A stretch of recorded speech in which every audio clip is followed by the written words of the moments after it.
What's up guys, Chris here, and today I'm coming to you guys with a brand new series on the channel, possibly, and that is the latest creation from the creator of Fullmetal Alchemist, Yomi Arakawa, and this new series is called Yomi no Tsugai, or from the only real English translation I could get is Tsugai of the Underworld. I'm just gonna go by its Japanese name for the title of the video for now until like the full English title is completely translated, if there is one, or if it's gonna be called the exact same thing. But this is something that I've been hyped about since its announcement a couple of months ago, and I really love Fullmetal Alchemist. The anime itself from Fullmetal Alchemist Brotherhood is like my all-time favorite anime ever, and I've rewatched it more than any other series right now, and I'm currently trying to find a way to get the box set for Fullmetal Alchemist manga so I can collect it, or I'll just get the new hardcover books that are currently being released. But this series is something that I'm very hyped for because this is another mangaka that I actually really enjoy. Like right now on the channel, I'm covering Nagaba Suzuki's new series, which is a sequel to the Seven Deadly Sins, and Hiro Mashima's Eden's Zero, which is his brand new work. So if I decide to tackle this series, if this video does pretty well, all things considered, then I will begin to cover the series whenever the chapters release. As of this moment, I need to double check if it's going to be weekly, bi-weekly, or monthly. I think it's going to be either weekly or bi-weekly. I need to double check on this once this video was out. And this chapter, the first chapter of this brand new series from, in all honesty, a really talented author and artist, seems to be something, honestly,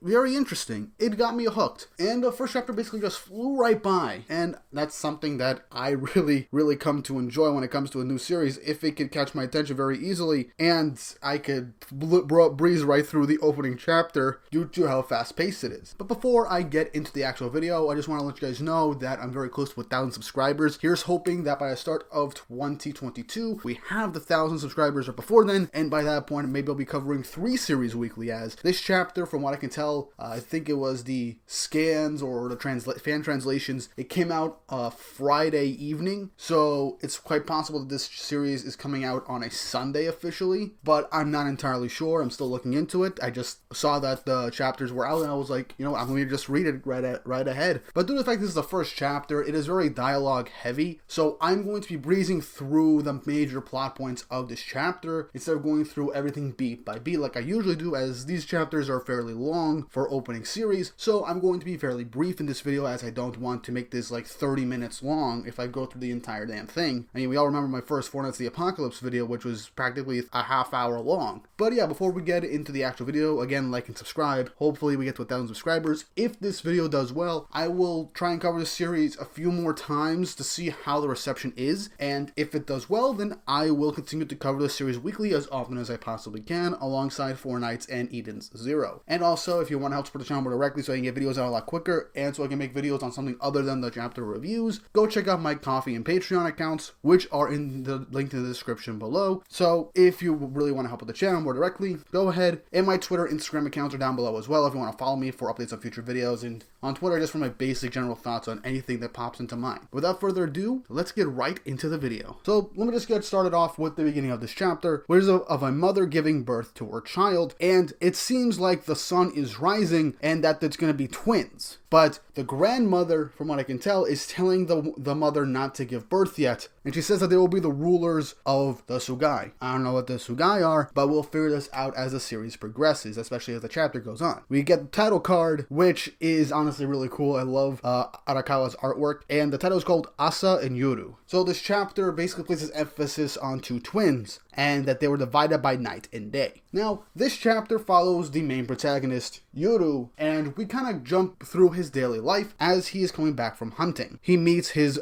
childhood friend Danji, who, in all honesty, you can tell that they're childhood best friends, so it's honestly really good. They have really interesting interactions with each other about hunting and everything. And here's something interesting that Yoru says at the beginning of the chapter, which is about a dragon's fart. This is very possible that it is a mistranslation, but I'll just go with dragon's fart for now because it just sounds funnier. So when we're going through the village, we see that Yoru is a very dependable and very popular person within his entire mountain village community.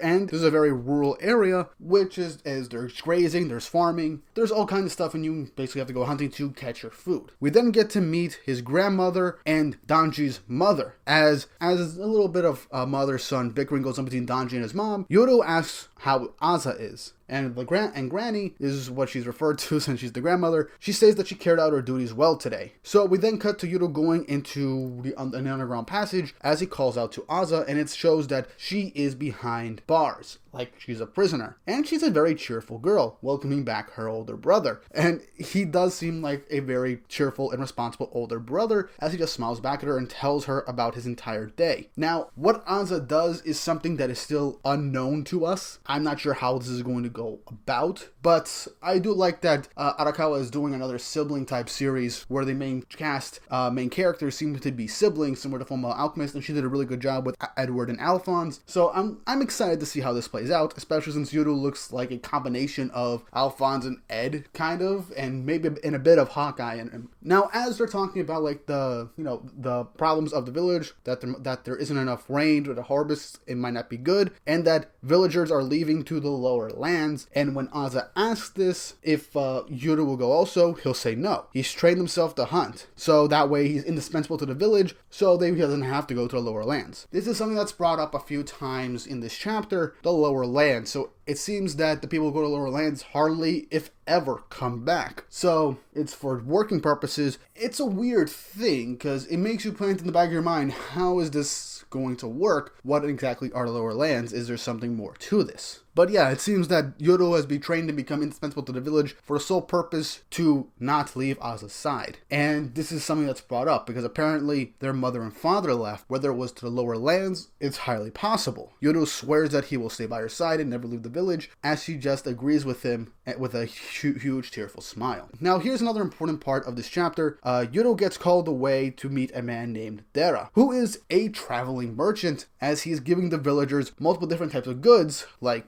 certain medicines, bronze, and all types of nifty stuff to help with stuff like back pains. It's very interesting. It shows that there's a type of agricultural element to this, and I like when the series gets into these types of things to show that there are ways that these out of nowhere villages can kind of get these properties to help with medicine and keeping people healthy. It's even stated here that Yuru basically comes to Dera multiple times when he comes here for like a souvenir for Aza, and I like how they know each other so well that when Yuru says he didn't really want anything, he just tosses like a special ball souvenir stating that I don't want anything, basically means got any souvenirs for Aza. And I like how these two know each other like they're very good friends. It shows that Yuru is very well liked by everybody. He has his own connections with different types of people. Now Dera is an important character in this chapter as he comes back later on, sharing with some pretty interesting information. But as Dera is actually leaving is something very interesting. We get more comments of Danji and Yuru discussing things like leaving the village, how cool it might be, with Yuru basically saying no, even arguing over the fact that maybe Yuru will want to leave the village with Aza and Danji tag along or something like that. But their little argument gets interrupted as they're hearing some noise that's called it's possible like it's a dragon call, which it seems that this might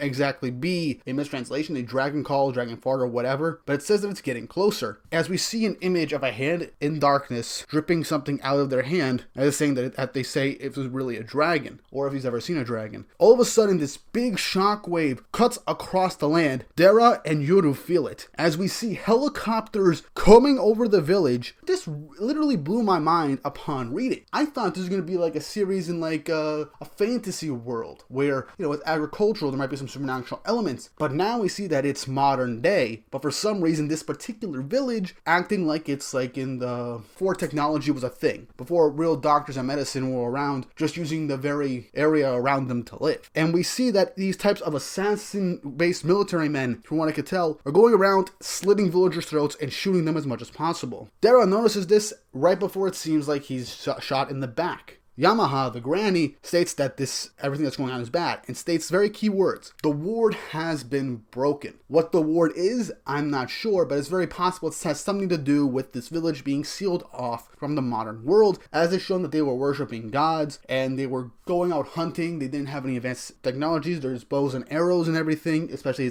with their clothing. So it's very possible that something was occurring where this village was warded off from the rest of the world. In this chapter, we're starting to figure out why this is. And Danji and Yuru are reacting to everyone essentially being killed and slaughtered in front of them. Yuru manages to hit two of these soldiers as Danji runs away, but then all of a sudden when these guys are about to get up, both of them just kick them in the head as they're running to find their families. As they're wondering how they can get to the central district, Yuru shows a shortcut underneath one of the statues in the outskirts of town. As he says, Sayu-sama will protect us, as he's thinking of Aza holding on to the souvenir he got from Dera. And this is another interesting part in this chapter, as someone comes out of the helicopter. A young blonde girl, from the looks of it, saying hello to everyone, motions her hands, saying gobble, and all of a sudden one of the guys in the village just gets like sliced in half, chomped in half seemingly, and she does this consistently to multiple people in the village. They lose limbs, body parts, etc., and they'll just either die or they'll be bleeding out on the ground. And when it seems like she's going to do this to a little girl, she states that she won't bite children, but she finishes off everyone else, as it shows that from how things are, this strange supernatural ability she has, it looks like something just took a bite out of the ground. This is interesting, and the shock of horror on the girl's face is something that I saw upon first seeing this. She then calls someone named Gabchan, saying that she's taking over the 2nd and 3rd districts and to come along up for the ground forces. But she doesn't hear anything from the ground forces, as we cut to a smoking gun and see that it's Dera who managed to kill the ground forces that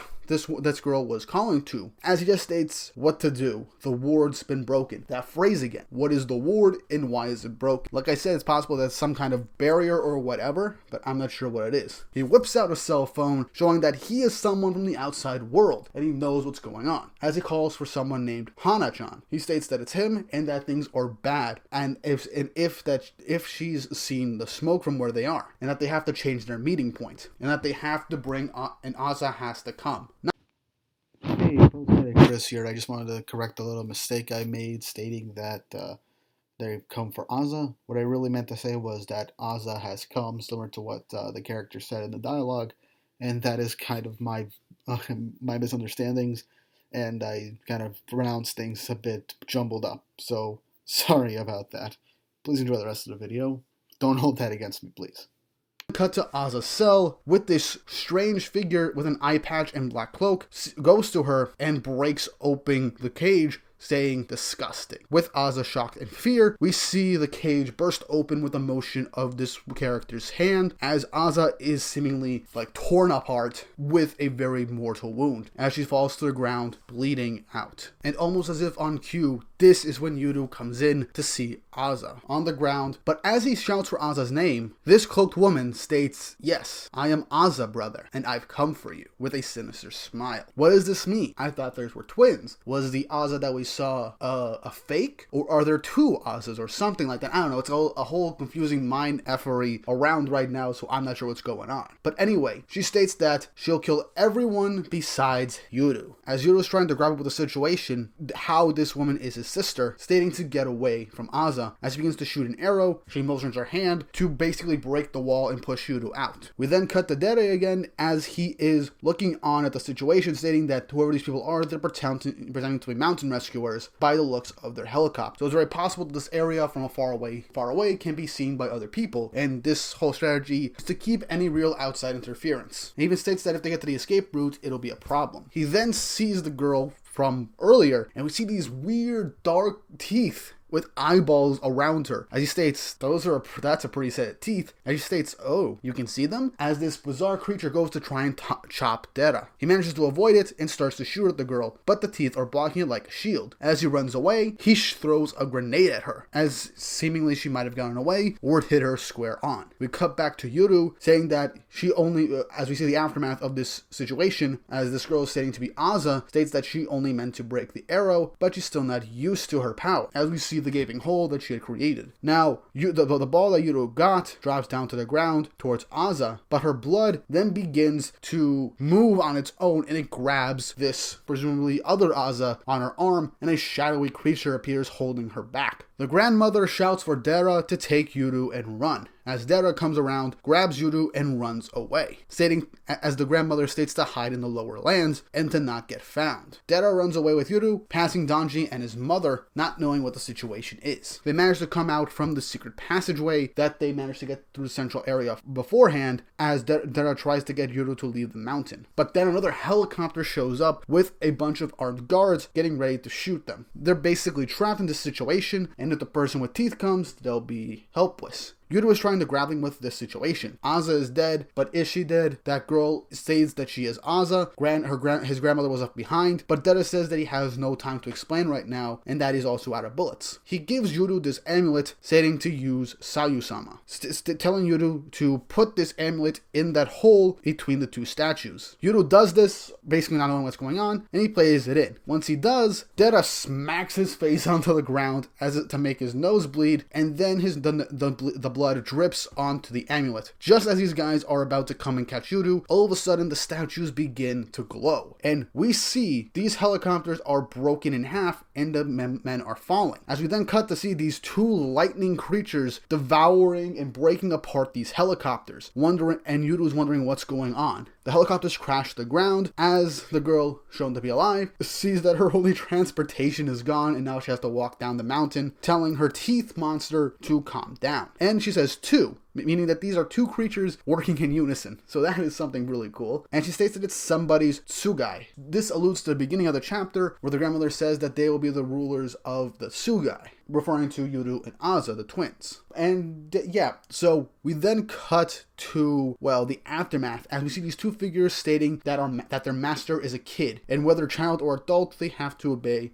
their master, as they each refer to each other as you on the left and you on the right. As Deta tells us basically a bit of lore and explanation as to what's going on with these creatures showing up around here.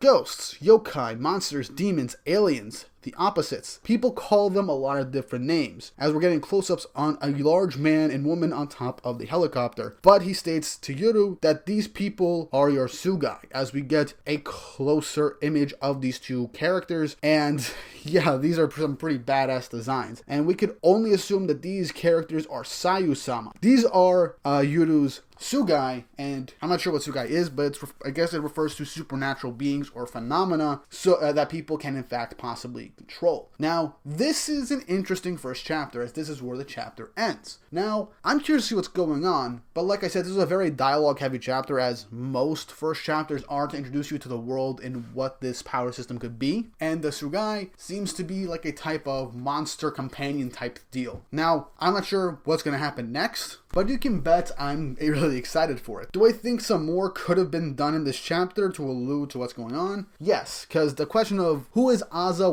what's her duty, and what's the heck is going on is something that I'm very curious about, but this is all stuff that can be explained in the next few chapters. Chapter 2 will probably explain what the Tsugai are as Yudo and Dera manage to leave the mountaintop, and Chapter 3, if I'm guessing correctly, could be the explanation of the entire situation, what the ward is, why it's broken, and all that kind of stuff. This was a pretty good opening chapter with some pretty high stakes all around and helps us get the adventure started. And it seems to be leading into a whole fish out of water scenario, as Yudo is probably going to be thrust into the modern world, being sealed off in an area that seems to be of ancient times. So yeah, I'm excited to see where this leads. And Arakawa did a great job with Fullmetal Alchemist, and she also does a series called Silver Spoon, which I have yet to watch. But either way, I'm excited to see what her latest work can be and how it'll work. And if this video does well, I'll probably try and cover the series very more often. But it looks like the series might be weekly. I'm going to double check. You'll figure this out eventually if a chapter comes out next week. But with all that said and done, hope you guys enjoyed this video. Leave a comment down below on your thoughts on this opening chapter, as well as your own thoughts on what exactly is happening right now, and where do you think the story is going with this. And also don't forget to like and subscribe, hit the notification bell for updates on future videos. It really helps, and I can't wait till we reach 1,000 subscribers. And with all that said and done, I hope you guys enjoyed this pretty lengthy first chapter review. And with all that said and done, I hope you all